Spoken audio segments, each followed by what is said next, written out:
Hello बच्चों, आज हम डिस्कस करेंगे सिली मिस्टेक्स को कैसे दूर करें, कैसे इस प्रॉब्लम से छुटकारा मिलेगा।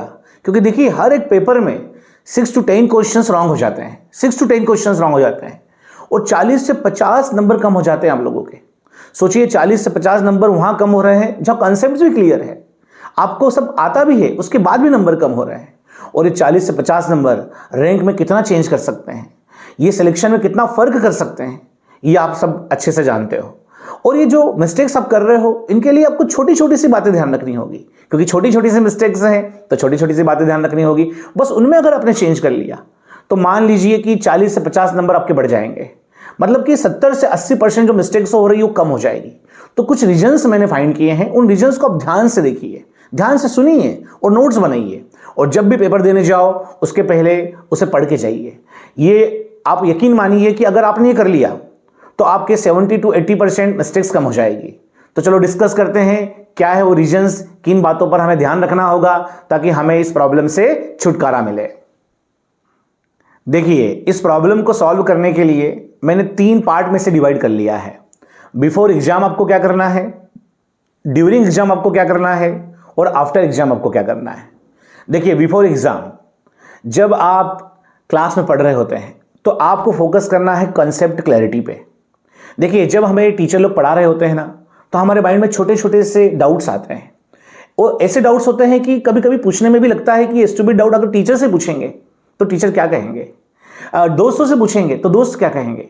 लेकिन उन डाउट्स को आपको क्लियर करना है, भले कितने भी बेसिक डाउट क्यों ना हो, कितना भी स्टूपिड सा डाउट क्यों ना हो, आपको उसे क्लियर ही करना होगा। कॉन्सेप्ट क्लैरिटी होना बहुत जरूरी है। अगर कॉन्सेप्ट क्लियर नहीं है तो ये मान के चलिए छोटी छोटी से कॉन्सेप्ट्स में प्रॉब्लम आएगी और छोटी छोटी सी मिस्टेक्स हो जाएगी। देखो प्रॉब्लम क्या होती है, कभी कभी जैसे आप बायो के अंदर पढ़ते तो हो एनसीईआरटी, लेकिन वो ठीक से आपको याद नहीं रहती, कंफ्यूजन आता है। आप उसे पढ़ते हो, रिवीजन करते हो, लेकिन देख देख के रिवीजन करते हो, बिना देखे उसे रिवाइज नहीं करते, एक्टिव रिकॉल नहीं करते उसको आप। तो ये एक बायोलॉजी की प्रॉब्लम है। फिजिक्स में भी फार्मूला रट तो लेते हो, केमिस्ट्री में फार्मूले भी रट लेते हो, लेकिन साइन कन्वेंशन की प्रॉब्लम होती है, तो कभी उसमें कंडीशंस की प्रॉब्लम होती है, तो कभी एक्सेप्शन की प्रॉब्लम्स होती है। ग्राफ याद कर लिया है, साइन की प्रॉब्लम है, माइनस की प्रॉब्लम है, प्लस की प्रॉब्लम है, बहुत सारी प्रॉब्लम्स है। सेकेंड है ड्यूरिंग एग्जाम आपको क्या करना है। ड्यूरिंग एग्जाम डे आपको क्या ध्यान रखना है, किन बातों का ध्यान रखना है, वो कौन से रीजन है जिन रीजन से आप सिली मिस्टेक्स करते हो। तो पहला रीजन है माइंडसेट एंड फोकस।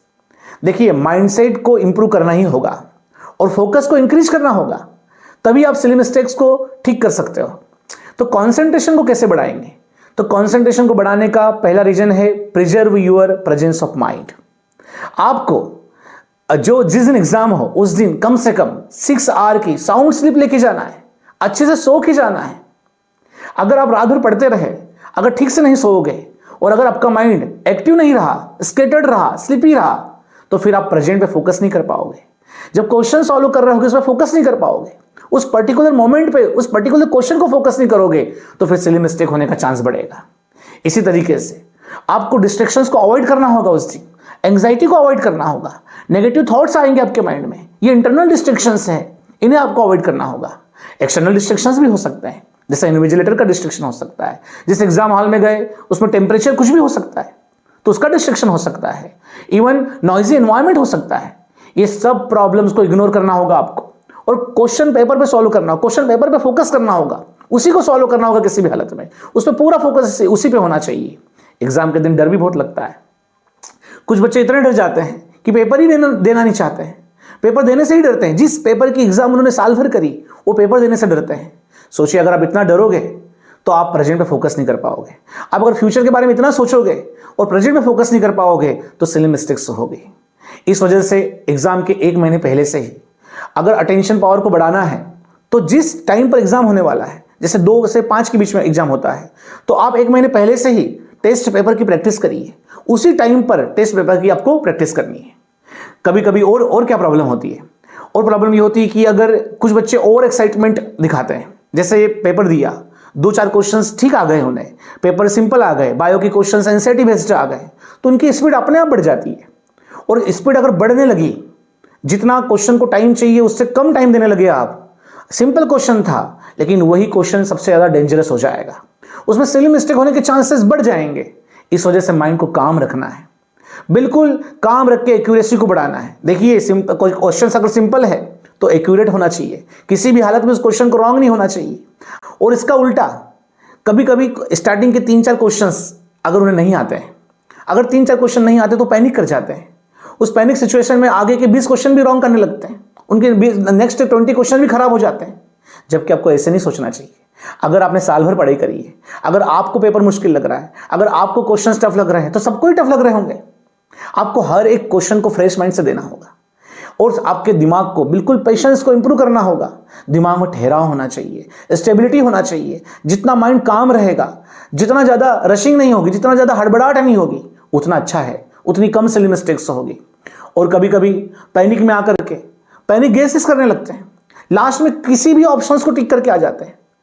आपको पैनिक गेसेस से बचना होगा। ये रैंक डिस्ट्रॉयर है, ये आपका एग्जाम में सिलेक्शन को रोक देगा। इसलिए हाँ, कंट्रोल्ड गेसेस चलते हैं, लेकिन पैनिक गेसेस नहीं आपको करना है। इसके अलावा कुछ बच्चे ओवर थिंकर होते हैं, इतना सोचते हैं। अन्य आपको पता है कि नीट में 80 से 85 क्वेश्चंस मॉडरेट आते हैं, इजी टू मॉडरेट आते हैं। लेकिन कुछ बच्चे जानबूझकर क्वेश्चंस में कॉम्प्लिकेशन घुसेड़ते हैं और जो सिंपल होना चाहिए था, जैसा क्वेश्चन था वैसे सॉल्व करने की बजाय अननेसेसरी की कॉम्प्लेक्सिटी को देखते हैं और फिर क्वेश्चन में सिली मिस्टेक कर देते हैं। सेकेंड रीजन है क्वेश्चंस इन ऑप्शंस रीडिंग। देखिए, नीट का पेपर टफ नहीं होता, नीट का पेपर को पढ़ना टफ होता है। आप उसके क्वेश्चंस को ठीक से पढ़ लो, ठीक से समझ लो कि क्या पूछा हुआ है, इतने में ही 70 to 90% सिली मिस्टेक सॉल्व हो जाएगी। इतने में ही, ज्यादा कुछ नहीं करना है, बस क्या क्वेश्चन में पूछा हुआ है बस इतना पता लग जाए आपको। इसके लिए आपको करना क्या होगा, आपको फर्स्ट रीडिंग क्वेश्चन की फर्स्ट रीडिंग आपको फास्ट करनी है ताकि समझ में आए कि कौन से टॉपिक से क्वेश्चन पूछा हुआ है। और जो सेकेंड रीडिंग होगी वो स्लो करनी है और केयरफुली करनी है ताकि उसमें क्या पूछा है क्वेश्चन में, उसमें क्या उसकी क्वेश्चन की क्लैरिटी आएगी, क्या उसमें पूछा है ये आपको समझ में आएगा। एंड जब क्वेश्चन आप पढ़ो तो आपको ध्यान रखना है कि पूरा फोकस उस क्वेश्चन पे होना चाहिए।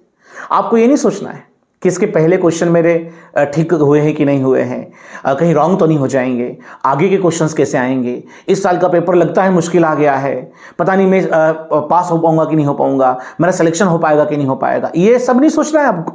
क्वेश्चन पढ़ते वक्त सिर्फ क्वेश्चन के बारे में सोचिए, पूरा फोकस क्वेश्चन के बारे में होना चाहिए। और जब क्वेश्चन पढ़ोगे तो उसमें कुछ ऐसे वर्ड्स होते हैं जैसे इनकरेक्ट, जैसे करेक्ट पूछा है, जैसे ट्रू लिखा हुआ है, जैसे फॉल्स लिखा हुआ है, जैसे एक्सेप्शन लिखा हुआ है, जैसे नॉट लिखा हुआ है। इस तरीके के वर्ड को अंडरलाइन करिए, क्योंकि होगा क्या, पूछेंगे वो इनकरेक्ट, आप आंसर लगाओगे करेक्ट का, पूछेंगे वो फॉल्स, आप ढूंढोगे ट्रू को। और इस तरीके के 6 to 10 क्वेश्चन आते हैं, इनको आपको अंडरलाइन करना बहुत जरूरी है। और क्वेश्चन को उसका जो इंटेंट है उसको समझना बहुत जरूरी है। अगर क्वेश्चन का इंटेंट नहीं समझ पाओ, क्वेश्चन में क्या पूछा गया है यही क्लियर नहीं आपको, तो फिर कैसे उसको सॉल्व करेंगे, सिली मिस्टेक्स होगी ही होगी।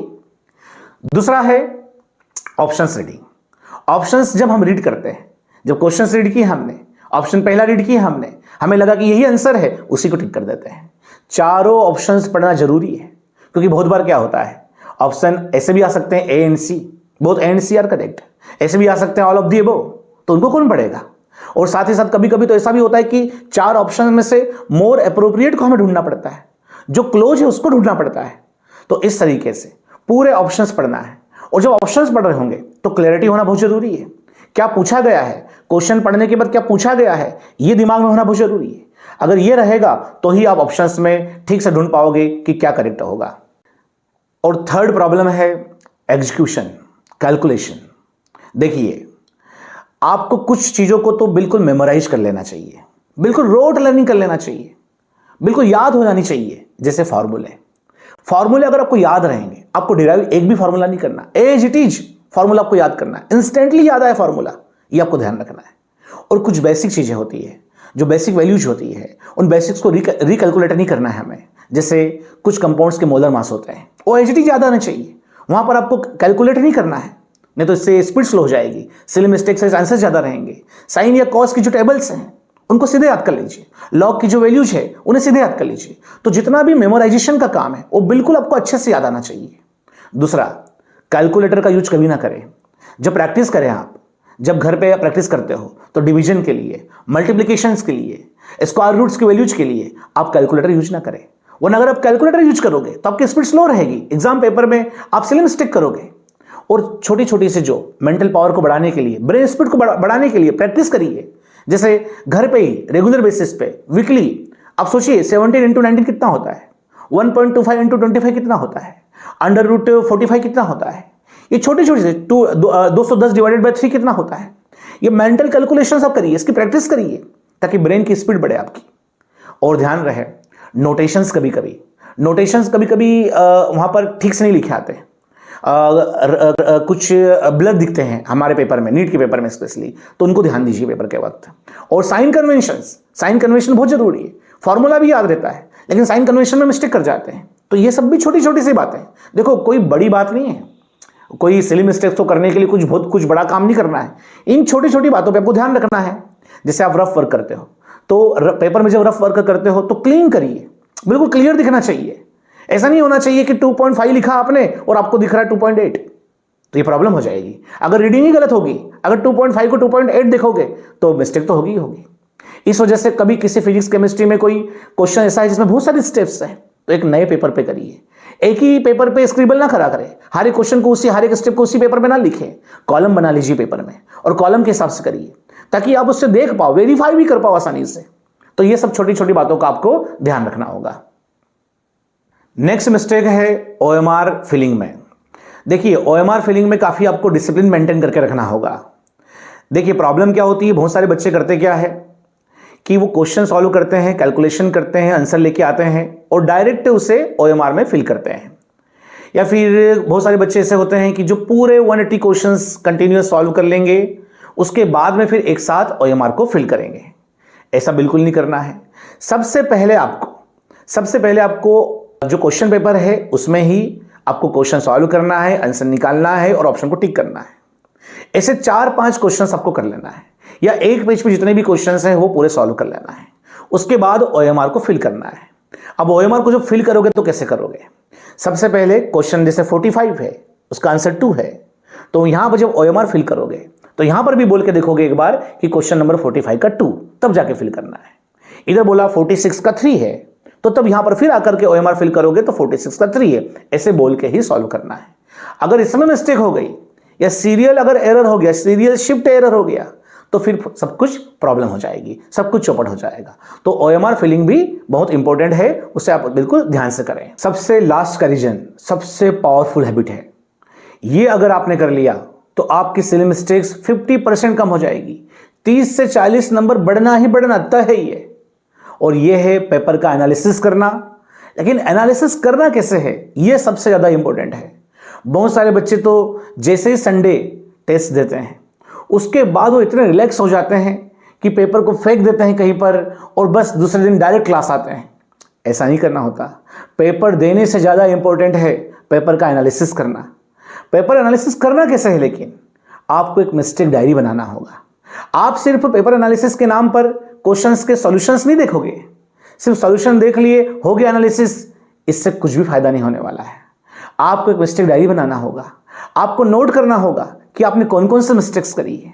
जैसे मिसरीड कर दिए क्वेश्चंस को, जैसे कॉन्सेप्ट में मिस्टेक कर दी, कैलकुलेशंस में मिस्टेक कर दी, फॉर्मूला गलत लगा दिया आपने एक्सेप्ट, नॉट, इनकरेक्ट इनको इग्नोर किया, आपने जल्दी से ऑप्शंस टिक कर दिए।